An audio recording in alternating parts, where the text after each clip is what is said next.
આપણા વડાપ્રધાન નરેન્દ્ર મોદી કહે છે કે ભારત પાસે વિશ્વનું સૌથી મોટું યુવા ધન છે અને એનો ગર્વ પણ મને છે, સર્વને છે. પણ આપણી કમનસીબી ક્યાં છે ખબર છે? કે આ યુવા ધનને એ ખબર છે કે આપણા ગોલ્ડ જેવલિન થ્રો નીરજ ચોપરાએ BGMI એટલે કે પબજીની એડ કરી છે, પણ એને એ નથી ખબર કે આપણા PV સિંધુ કે જે પણ ઓલિમ્પિકની અંદર સિલ્વર અને બ્રોન્ઝ લાવેલા છે, એમણે વિશાખાપટ્ટનમમાં પોતાની એક સ્પોર્ટ્સ એકેડમીનું ભૂમિપૂજન કર્યું છે.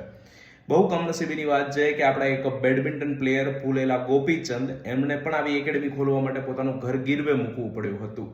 જ્યારે આપણે આ ફેવરિટ ક્રિકેટર્સ હોય છે, બેટિંગ એપ ઉપર આપણા યુવાનોને એમ કહે છે કે તમે જુગાર રમો, અને પછી તેઓ જે છે છતાંય એમને કોઈ એવો ખાસ પ્રકારનું એનો ઇસ્યુ રહેતો મગજમાં કે અમે આ યુવાનોને ભટકાવીએ છીએ. પછી તમે એમ પણ કહેશો કે એ એકેડમીની અંદર એ પૈસા લઈને શીખવાડશે ને, પણ વાત મહત્વની એ છે કે પૈસા લઈને તમને એવી રમત શીખવાડશે કે જે તમે ઓલિમ્પિકમાં રમીને ગોલ્ડ, સિલ્વર, બ્રોન્ઝ લાવીને ભારતનું નામ રોશન કરી શકશો. નહીં કે ત્યાં તમે પબજી રમવા જશો કે જુગાર રમવા જશો અને તમને પૈસા આપીને ત્યાં રમાડવામાં આવશે. એટલે બહુ ફરક છે. આપણે જે વ્યૂ આપીએ છીએ, આપણે જે શેર કરીએ છીએ, આપણે આપણો નજરિયો જે ઘટનાઓ આપણી આસપાસ ઘટે છે એને કઈ રીતે જોઈએ છીએ, એના દ્વારા આપણા દેશનું ઘડતર પણ થાય છે. વિચારજો.